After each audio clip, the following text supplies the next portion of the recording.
ಚಿತ್ರೋತ್ಸವವನ್ನು ಬೆಂಗಳೂರಿನಲ್ಲಿ ಮಾಡಲಿಕ್ಕೆ ತೀರ್ಮಾನ ಮಾಡಿದ್ದೀವಿ. ಈ ಚಲನಚಿತ್ರೋತ್ಸವ, ಅಂತಾರಾಷ್ಟ್ರೀಯ ಚಲನಚಿತ್ರೋತ್ಸವ ಮಾರ್ಚ್ 1ನೇ ತಾರೀಕಿನಿಂದ ಮಾರ್ಚ್ 8ನೇ ತಾರೀಕಿನವರೆಗೆ ನಡೀತದೆ.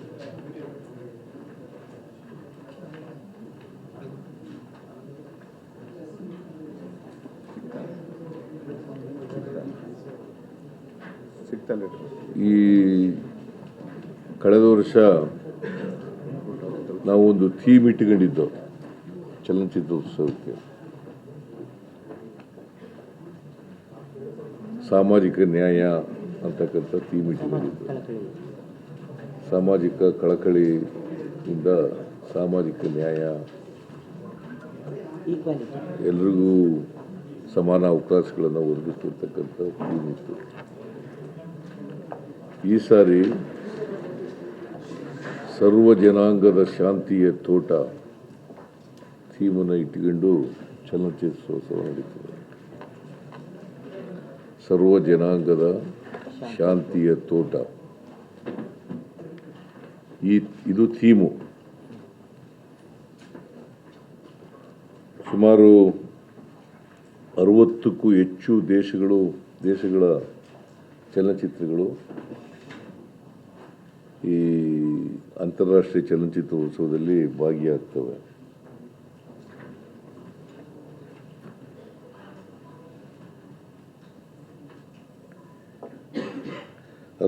ದೇಶಗಳು 60ಕ್ಕೂ ಹೆಚ್ಚು ದೇಶಗಳು ಮತ್ತೆ ಸುಮಾರು 200 ಚಲನಚಿತ್ರಗಳು, ಸುಮಾರು 200 ಚಲನಚಿತ್ರಗಳು, 13 ಚಲನಚಿತ್ರ ಮಂದಿರಗಳಲ್ಲಿ ಪ್ರದರ್ಶನ ಆಗ್ತವೆ. 13 ಚಲನಚಿತ್ರ ಮಂದಿರಗಳಲ್ಲಿ ಪ್ರದರ್ಶನ ಆಗ್ತವೆ. ಸುಮಾರು 400 ಪ್ರದರ್ಶನಗಳಾಗ್ತವೆ.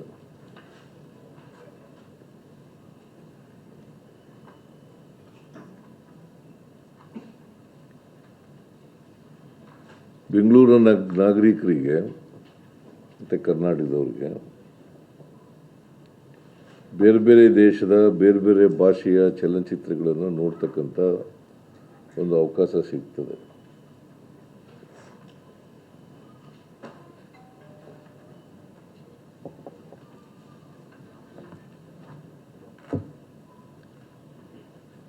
ಇದು ಒಂದು ಬೆಂಗಳೂರು ನಗರ ನಾಗರಿಕರಿಗೆ ಒಂದು ಸುವರ್ಣ ಅವಕಾಶ.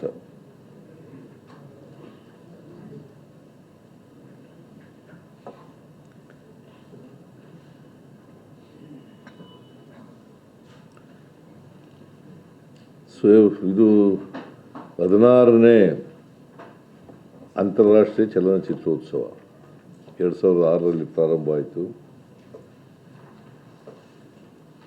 ಇಲ್ಲಿವರೆಗೆ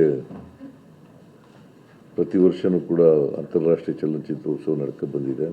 ಈಗ 16ನೇ ಚಲನಚಿತ್ರೋತ್ಸವ ನಡೀತಾ ಇದೆ.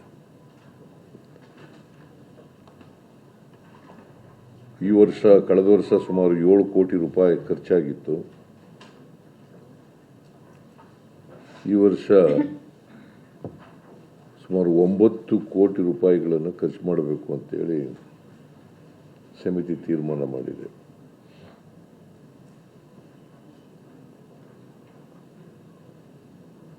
ಸೊ ಉದ್ಘಾಟನೆ ಮತ್ತು ಸಮಾರೋಪ, ಉದ್ಘಾಟನೆ 1ನೇ ತಾರೀಕು ನಡೀತದೆ.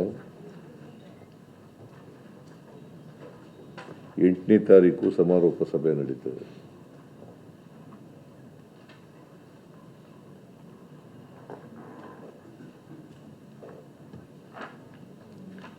ಈ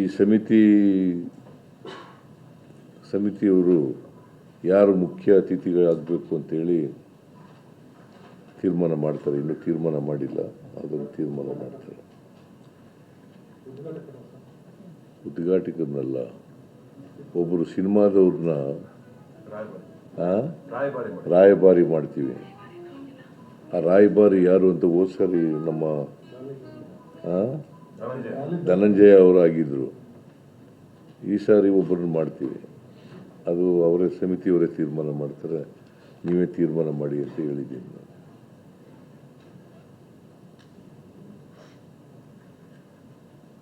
ಇನಾಗ್ರೇಷನ್ಗೂ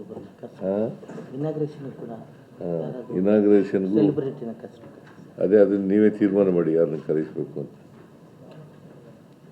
ನಾನು ಇನಾಗ್ರೇಟ್ ಮಾಡ್ತೀನಿ. ನೀವಿಲ್ಲದೆ ಇನಾಗ್ರೇಷನ್ ನೀವಿಲ್ಲದೆ ಶುರುನೇ ಆಗಲ್ಲ. ರಾಜ್ಯಪಾಲರು ಸಮಾರೋಪ ಸಭೆಯಲ್ಲಿ ಭಾಗವಹಿಸ್ತಾರೆ, ನಾನು ಇನಾಗ್ರೇಷನ್ ಮಾಡ್ತೀನಿ.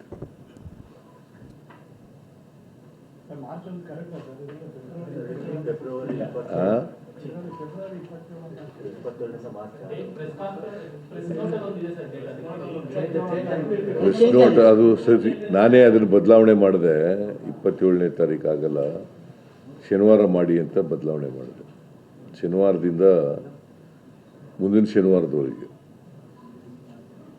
ಅವರು ಮೊದಲು 27ಕ್ಕೆ ಮಾಡಬೇಕು ಅಂತ ಇದ್ದರು, ಅದನ್ನು ನಾನು 27ಕ್ಕೆ ಬರೋಕ್ಕಾಗಲ್ಲ, 1ನೇ ತಾರೀಕು ಮಾಡೋಣ ಅಂತ ಹೇಳಿದೆ, ಮಾರ್ಚ್ 1ನೇ ತಾರೀಕು. Because budget pre budget discussion ಎಲ್ಲ ಇರ್ತದೆ, ಅದಕ್ಕೆ ಬರೋಕ್ಕಾಗಲ್ಲ. 1ನೇ ತಾರೀಕು ಶನಿವಾರ ಇರ್ತದೆ, ಮಾಡಿ ಅಂತ ಹೇಳಿದ್ದೀನಿ. ಶನಿವಾರದಿಂದ ಮುಂದಿನ ಶನಿವಾರದವರೆಗೆ ನಡೀತದೆ. ಅದು 3 ಥಿಯೇಟ್ರ್ಗಳಲ್ಲಿ ಪ್ರದರ್ಶನ ಆಗ್ತದೆ. ಎಲ್ಲ ದೇಶದ ಚಿತ್ರಗಳು ಪ್ರದರ್ಶನ ಆಗ್ತವೆ, ಕನ್ನಡ ಚಿತ್ರಗಳು ಕೂಡ ಪ್ರದರ್ಶನ ಆಗ್ತವೆ,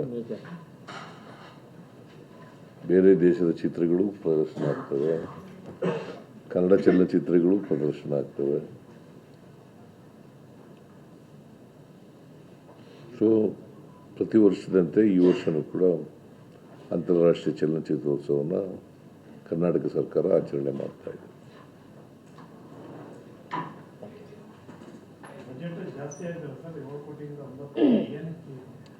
ಅವರು 12 ಕೋಟಿ ಕೇಳ್ತಿರೋ, ನಾನು 9 ಕೋಟಿ ಸಾಕಪ್ಪ ಅಂತ ಹೇಳಿ.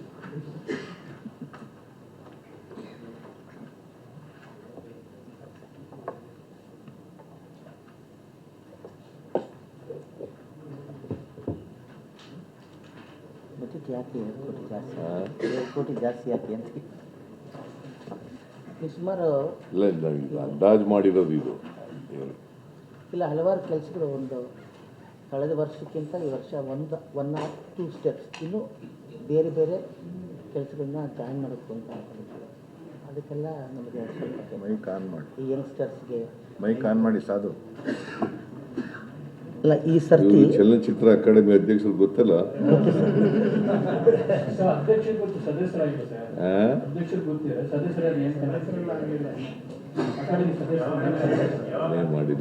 ಮಾಡ್ತೀನಿ.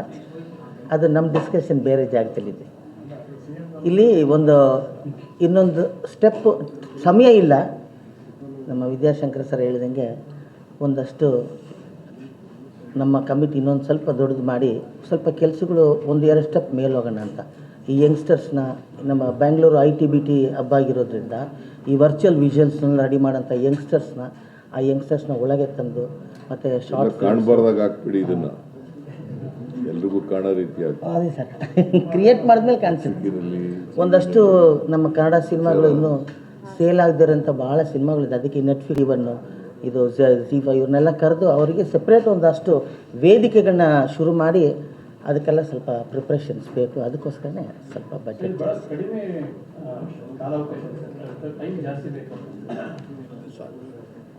ಇದು ಮಾರ್ಚ್ 1ನೇ ತಾರೀಕು ಮಾಡೋದು. ನಾವು ಇನ್ನೂ ಜನವರಿನಲ್ಲಿ ಇದ್ದೀವಿ, ಎಲ್ಲ ಪ್ರಿಪ್ರೇಷನ್ ಬೇಕಾದಷ್ಟು ಟೈಮ್ ಇದೆ.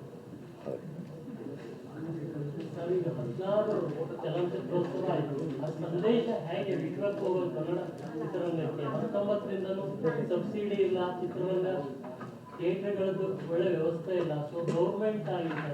ಈ ವರ್ಷದಿಂದ ಅಂತಾರಾಷ್ಟ್ರೀಯ ಮಟ್ಟಕ್ಕೆ ಯಾವ ರೀತಿಯ ಸಂದೇಶ ಹೋಗುತ್ತೆ? ಇದು ಏನು ಮೊದಲನೇ ಸಾರಿ ಅಂತಾರಾಷ್ಟ್ರೀಯ ಸಿನಿಮಾ ಅಲ್ಲ, ಇದು 16ನೇದು ಅಂತಾರಾಷ್ಟ್ರೀಯ ಚಲನಚಿತ್ರೋತ್ಸವ, ಮೊದಲನೇದಲ್ಲ ಇದು. ಇದು 16th. ಅವ್ರ ಪ್ರಶ್ನೆ ಥಿಯೇಟರ್ ಮುಚ್ಕೊಂಡು ಹೋಗೋ ಸಂದರ್ಭದಲ್ಲಿ ಫಿಲಂ ಇಂಡಸ್ಟ್ರಿಗೆ ಯಾವ ರೀತಿ ಉತ್ತೇಜನ ಕೊಡ್ತಾ ಇದ್ದೀರಾ ಅಂತ. ಯಾರು ಈಗೆಲ್ಲ ಕೊಟ್ಟಾಗಿದೆ ಉತ್ತೇಜನ ಇಲ್ಲ ಕನ್ನಡ ಸಿನಿಮಾ. 6 ವರ್ಷದ್ದು ಪೆಂಡಿಂಗ್ ಇದೆ ಸಬ್ಸಿಡಿ ಯಾವಾಗ ಮಾಡ್ತಾರೆ? ಕೊಡೋಣ ಅದನ್ನು ಇದ್ರೆ ಸ್ಕ್ರೀನಿಂಗ್ ನಡೀತಾ ಇದೆ ಸರ್. ಹಾಂ ಸ್ಕ್ರೀನಿಂಗ್ ಎಲ್ಲ ಸ್ಟಾರ್ಟ್ ಆಗಿದೆ, ಸಿನಿಮಾಗಳು ನೋಡ್ತಾ ಇದ್ದಾರೆ, ಕಮಿಟೀಸ್ ಎಲ್ಲ ರಚನೆ ಮಾಡಿ ಸಬ್ಸಿಡಿ ಸ್ಕ್ರೀನ್ ಸ್ಟಾರ್ಟ್ ಆಗಿದೆ. ತಾವು ಬಂದಮೇಲೆ ಎಲ್ಲ ಕಮಿಟಿ ರಚನೆ ಮಾಡಿ ಈಗ ಸ್ಕ್ರೀನಿಂಗ್ ಎಲ್ಲ ನಡೀತಾ ಇದೆ. ಎಲ್ಲ 4 ವರ್ಷದ್ದು ಸ್ಕ್ರೀನಿಂಗ್ ನಡೀತಾ ಇದೆ. ತಾವು ಬಂದಮೇಲೆ 2019ರಿಂದ ಕೊಟ್ಟೇ ಇರಲಿಲ್ಲ ಸರ್. ನೀವು ಯಾರು ಕೊಟ್ಟಿರಲಿಲ್ಲ ಅವ್ರು ಕೇಳೋದೇ ಇಲ್ಲ, ಕೊಟ್ಟವ್ರನ್ನೇ ಕೇಳ್ತೀರಿ.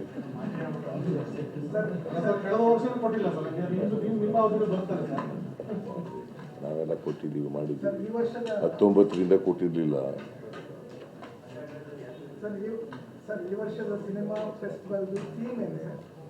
ಥೀಮ್ ಹೇಳಿದ್ನಲ್ರಿ. ಹಾಂ ನೀವು ಲೇಟ್ ಸರ್ವ ಜನಾಂಗದ ಶಾಂತಿಯ ತೋಟ ಇದೆ, ಸರ್ವ ಜನಾಂಗದ ಶಾಂತಿಯ ತೋಟ ಎಲ್ಲವೂ ಅದರಲ್ಲೇ ಬಂದ್ಬಿಟ್ಟು. ಇನ್ನೊಂದ್ಸರಿ ಹೇಳ.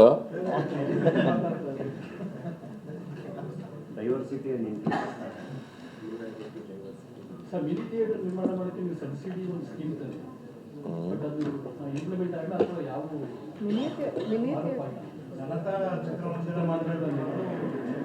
ಒಳ್ಳೆ ಸ್ಕೀಮ್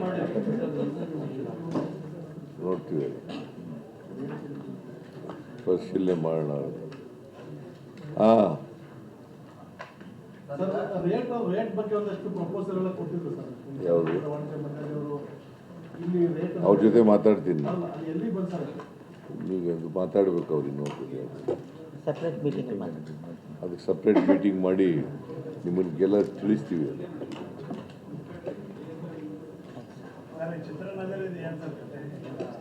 ಚಿತ್ರನಗರಿ ಮಾಡ್ತಾ ಇದೀವಲ್ಲ ಮೈಸೂರಿನಲ್ಲಿ, ಜಮೀನೆಲ್ಲ ಕೊಟ್ಟಾಗಿದೆ ಈಗ. ಪ್ರೋಗ್ರೆಸ್ ಎಲ್ಲಿದೆ ಸರ್? ಹಾಂ ಜಮೀನು ಹಸ್ತಾಂತರ ಅದು PPP ಮಾಡೆಲ್ನಲ್ಲಿ ಮಾಡೋದು, ಇದು ಸರ್ಕಾರ ಮಾಡಲ್ಲ. ಸರ್ಕಾರ PPP ಮಾಡೆಲ್ನಲ್ಲಿ ಮಾಡ್ತದೆ. ಅದರಿಂದ ಅದನ್ನು ನಾವು ಈಗ ಜಮೀನು ಹ್ಯಾಂಡ್ ಓವರ್ ಮಾಡಿದ್ದೀವಿ. We are in the implementation. 110 ಎಕರೆ. ಹಾಂ ಟೆಂಡರ್ ಕರಿತೀವಿ. ಸರ್ ಜನವರಿಗೆ ಒಂದಷ್ಟು MLCಗಳು ನೇಮಕ ಆಗುತ್ತೆ. ಫಿಲಂ ಇಂಡಸ್ಟ್ರಿಯಿಂದ ಯಾರಾದರೂ ನೇಮಕ ಆಗ್ತಾರ ಅಂತ ಇಲ್ಲಿಗೆ ವಿಧಾನ ಪರಿಷತ್ ಸದಸ್ಯರ ನಾಮಿನೇಷನ್ ಕೇಳ್ತಾರೆ. ಅದೆಲ್ಲ ಹೈಕಮಾಂಡ್ ಅವ್ರ ಜೊತೆ ಮಾತಾಡಿದ ಮೇಲೆ ತೀರ್ಮಾನ ಮಾಡೋದು. ಇಲ್ಲೇ ಹೇಳ್ಬಿಡ್ಲಾ? ಫಿಲಂ ಇಂಡಸ್ಟ್ರಿಯಿಂದ ಹಾ? ಸಿನಿಮಾದವ್ರು ಇರ್ತಾರ ಅಂತ ಕೇಳಿದೆ. ಇಲ್ಲೇ ಹೇಳೋಕ್ಕಾಗಲ್ಲಯ್ಯ. ಸಿನಿಮಾದವ್ರು ಇರ್ಬೋದು, ಸಾಹಿತಿಗಳಿರ್ಬೋದು, ಬೇರೆಯವರು ಇರ್ಬೋದು, ಸಾಮಾಜಿಕ ಕಾರ್ಯಕರ್ತರು ಇರ್ಬೋದು, ಹೇಳೋಕ್ಕಾಗಲ್ಲ. You can't say. ಹಾಂ ರಾಜ್ಯಪಾಲ ಸೀನಿಯರ್ ಅವ್ರನ್ನೇ ಮಾಡ್ತಾರೆ. ನಿಮ್ಮನ್ನು ಯಾರನ್ನೂ ಮಾಡಲ್ಲ.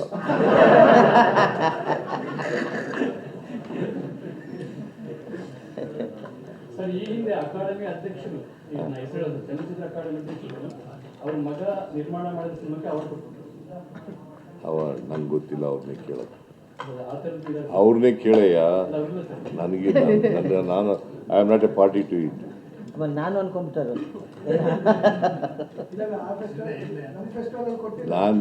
ನಾನು ತೀರ್ಮಾನ ಆಗಿದ್ದರೆ, ಸರ್ಕಾರದಲ್ಲಿ ತೀರ್ಮಾನ ಆಗಿದ್ದರೆ ನಾನು ಅದಕ್ಕೆ ರಿಯಾಕ್ಟ್ ಮಾಡ್ಬೋದು. ನಾನು ಮಾಡಿಲ್ಲ. ಎಷ್ಟು ಸಿನಿಮಾ ನೋಡ್ಬೇಕು ಅಂತ ತೀರ್ಮಾನ ಮಾಡಿರ್ತಾರೆ. ಹಾಂ ರಾಷ್ಟ್ರೀಯ ಚಲನಚಿತ್ರೋತ್ಸವದಲ್ಲಿ ನೀವು ಎಷ್ಟು ಸಿನಿಮಾ ನೋಡ್ತೀರಿ?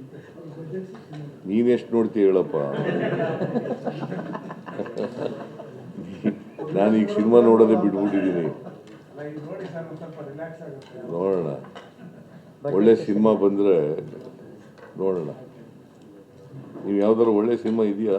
ಇದೆ ಸರ್, ಕೆಲವು ಬಂದಿದ್ದಾವೆ. ಯಾವುದು? ನಾನೇ ಒಂದು ಪ್ರೊಡಕ್ಷನ್ ಚೆನ್ನಾಗಿದೆ, ಒಂದು ಒಂದೇ ದಿನದ ಕತೆ ಚೆನ್ನಾಗಿದೆ. ಯಾರ್ದು? ಧನಂಜಯ್ ಇದ್ದ? ಪ್ರೊಡಕ್ಷನ್ ಹಿಂದೆ ಪ್ರೊಡಕ್ಷನ್ ಯಾವುದದು? ಲಾಸ್ಟ್ ಇಯರ್ದು ಸರ್ ಇನ್ವೈಟ್ ಮಾಡಿದ್ವಿ.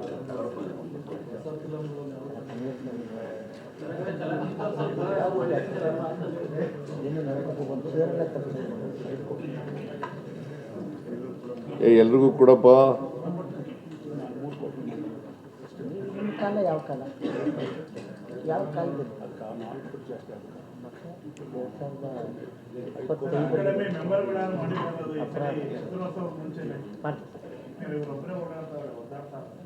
2025 ಇಲ್ಲ ಮಾಡೋಣ.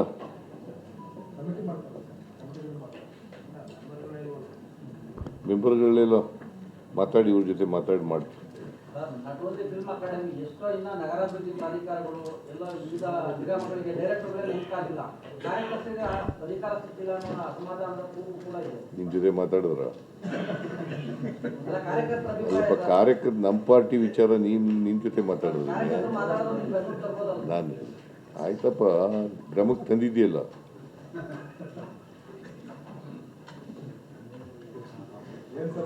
ಎಲ್ಲಿ ಕೌಂಟ್ರ್ ಮಾಡ್ತಾ ಇದ್ದೀನಿ? ನೀವು ಕೇಳೋದಕ್ಕೆ ಉತ್ತರ ಕೊಡ್ತಾ ಇದ್ದೀನಿ ಅಷ್ಟೇ.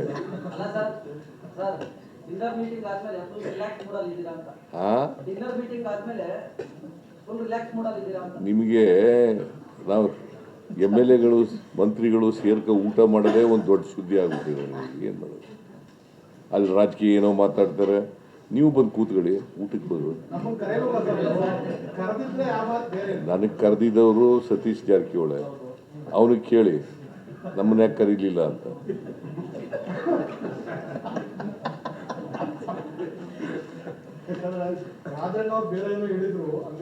ರಾಜಣ್ಣವ್ರು ಏನು ಹೇಳ್ತಾರೋ ಗೊತ್ತಿಲ್ಲ ನನಗೆ. ಅಲ್ಲಿ ರಾಜಕೀಯ ಮಾತಾಡಿಲ್ಲ, ಊಟ ಮಾಡೋದು, ಮುಂದೆ ಏನು ಮಾಡಬೇಕು, ಪಾರ್ಟಿ ಸ್ಟ್ರೆಂಥನ್ ಮಾಡಲಿಕ್ಕೆ ಏನು ಮಾಡಬೇಕು ಅಂತ ಚರ್ಚೆ ಮಾಡೋದು ಅಷ್ಟೇ. ಬೇರೆ ಯಾವುದೇ ರಾಜಕೀಯ ವಿಚಾರ ಚರ್ಚೆ ಮಾಡಿಲ್ಲ. ನೀವೆಲ್ಲ ಪತ್ರಿಕೆಯಲ್ಲಿ TV-ನಲ್ಲಿ ಬರ್ತಾ ಇರೋದೆಲ್ಲ ಅದೇನೂ ನಡೆದಿಲ್ಲ.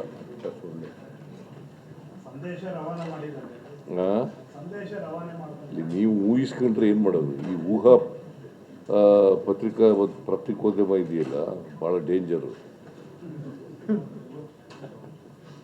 ಊಹೆ ಮಾಡ್ಕೊಳ್ಳೋದು, ಹಿಂಗಾಗಿರ್ಬೋದು, ಹಂಗೆ ನಡೆದಿರ್ಬೋದು, ಹಿಂಗೆ ನಡೆದಿರ್ಬೋದು. ನಡೆದಿರೋದೇ ಬೇರೆ, ನೀವು ಊಹಿಸ್ಕೊಳ್ಳೋದೇ ಬೇರೆ.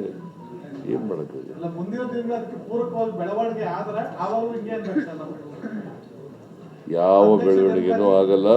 ಅವತ್ತು ಅಸೆಂಬ್ಲಿನಲ್ಲಿ ಹೊಸ ವರ್ಷದ ಪ್ರಯುಕ್ತ ಸೇರಿದ್ದು, ಊಟ ಮಾಡೋದು. ಊಟ ಮಾಡಿ ಅವರು ಜಲ್ದಿ ಪರಮೇಶ್ವರ ಜಲ್ದಿ ಹೊರಟೋದ್ರು. ನಾ ಇದಕ್ಕೆ ಹೋಗ್ಬೇಕು, ಮಲೇಷ್ಯಾಕ್ಕೆ ಹೋಗ್ಬೇಕು, ಜಲ್ದಿ ಹೊರಟೋದ್ರು. ನಾನು, ಮಾದೇವಪ್ಪ, ಸತೀಶ್ ಜಾರಕಿಹೊಳಿ 3 ಜನ ಸ್ವಲ್ಪ ಊಟ ಮಾಡಿ ನಿಧಾನ ಹೋಗ್ಬೋದು. ಅವ್ರು ಊಟ ಮಾಡದೆ ಹೋಗ್ತು.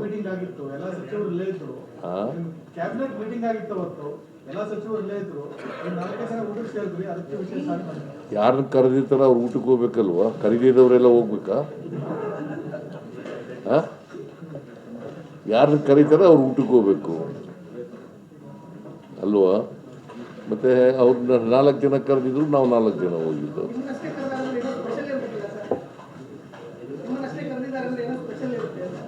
ನಾನ್ ವೆಜ್ಜು ಎರಡೂ ಇತ್ತು. ವೆಜ್ಜು ನಾನ್ ವೆಜ್ ಎರಡೂ ಇತ್ತು. ಆಯ್ತು ನಡ್ರಿ, ಇನ್ನೊಂದು ಮೀಟಿಂಗ್ ಇದೆ ನಮಗೆ. Thank you very much.